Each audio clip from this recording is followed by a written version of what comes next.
The first time I saw the chicken lady, she was playing craps. She stole my attention at the casino where I work, not because she's a woman and craps is still primarily a man's game. It's not because her frizzy brown hair was gathered carelessly into small tufts and set askance at odd angles off the side of her head. Many of my customers look as though they'd slept in the pavilion. Some of them actually had. No, it was because she carried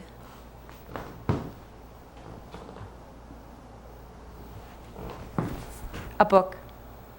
A book is an uncommon occurrence in the casino where I work. Something sure to catch my eye as it only happens about twice a year. On closer inspection, I found that the book she carried was the I Ching.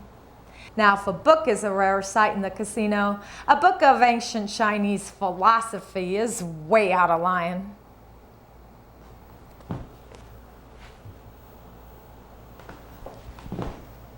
She ordered a bottle of water and gave me a $1 tip. This is important to remember. She only drank water. Over the next 2 weeks, Chicken Lady appeared at the casino every day, partnered with an oversized canvas bag.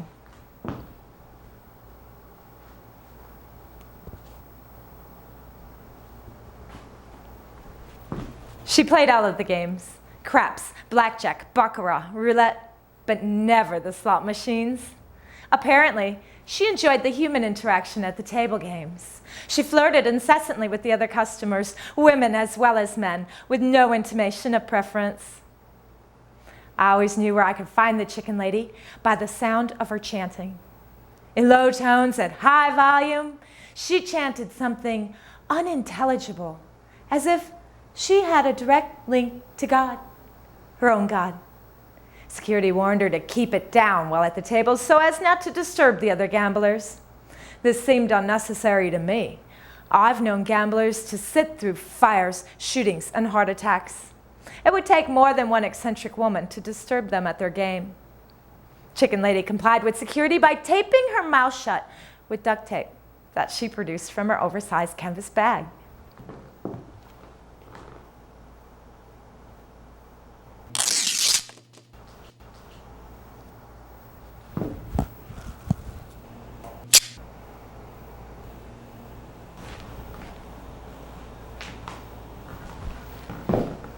When the mood struck, she danced the crowded aisles in an exaggerated hop, shifting from one leg to the other as she rattled 2 egg shakers in her hands.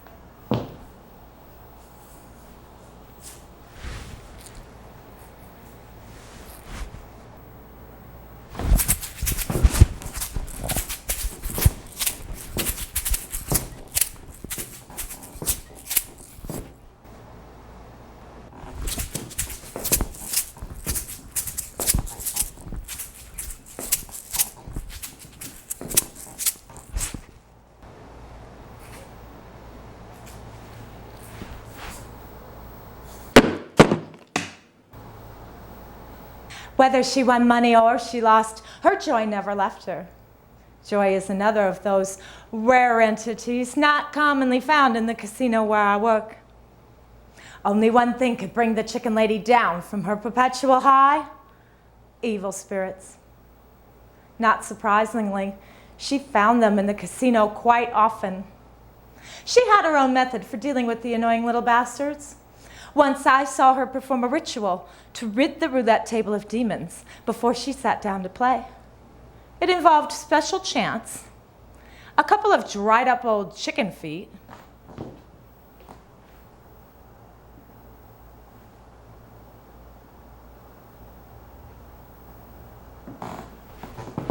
and magic dust that she carried in her bag. When I delivered her water, I thanked her for her efforts. I always thought there was something funny about that roulette table. Chicken Lady is not a name I made up for this woman, although I do have a habit of making up names for some of my more regular customers. I prefer not to know their actual names. There's the most miserable man in the world, for obvious reasons. Parrot Lady is a woman who comes in every day and orders in a loud, shrieking voice, "I'll have a tall Diet Coke, please." I never understood the parrot lady. She drinks about 20 Diet Cokes a day, and still she's big as a horse. There's the man who tips not. Actually, there's a few too many of those. And then there's the man who waves to me from 10 feet away, jumping up and down, afraid I might miss him, although he can see perfectly well that I'm with another customer and will be with him shortly. I call him the man whose mother didn't feed him enough when he was little. The casino boat itself has not escaped my naming system. I call it Vessel of Greed. But the chicken lady brought her own name into the casino, along with her oversized canvas bag, her egg shakers, her dried up old chicken feet, her magic dust, her duct tape, and her book. She came in proclaiming, "I'm a chicken lady, I'm a chicken lady, bok, bok, bok." Among the cocktail waitresses, I was the chicken lady's sole advocate. Someone had to defend her against the rapaciousness she inspired back at the bar. Well, I learned early on that while a lone cocktail waitress is usually harmless, a pack of 2 or more can be positively vicious. You see, unfortunately, Chicken Lady tried to kiss a few of the waitresses. This horrified them. They alighted on every opportunity to make fun of her. They called her names. "She's a freak," they would say. "She shouldn't be allowed in here." Perhaps in this manner, they were trying to assert their own image of sanity. I like to. Most of my customers bore me to tears, and she's the most fun I've had there in a long time, although it bothered me just a little that she never tried to kiss me. Besides, I don't have an image of sanity to assert. I don't think that what I do at the casino is particularly sane. Running 12 miles a day in high heels, wearing a tacky outfit,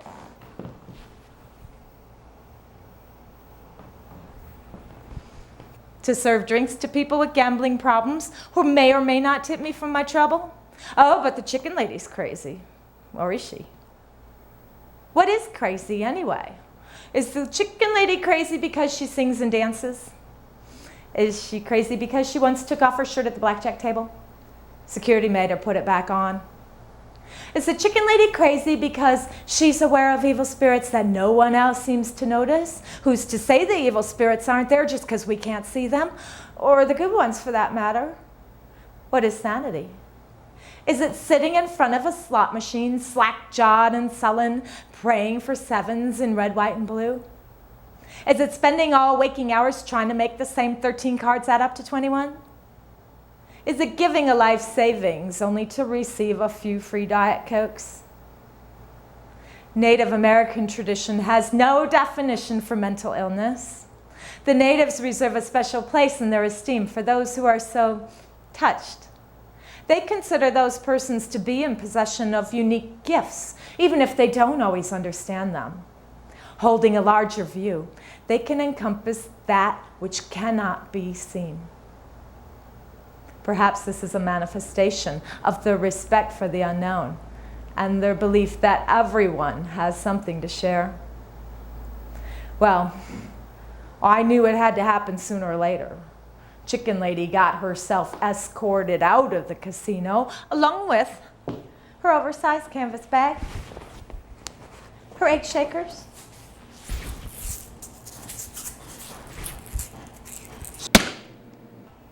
her dried up old chicken feet, her magic dust, her duct tape,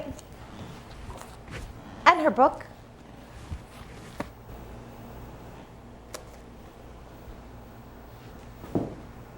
$86 for life. It's not easy to get thrown out of the casino for life, short of an act of violence. Cheating will do it, as will urinating in the elevator, setting fire to a trash can, or harassing a certain cocktail waitress.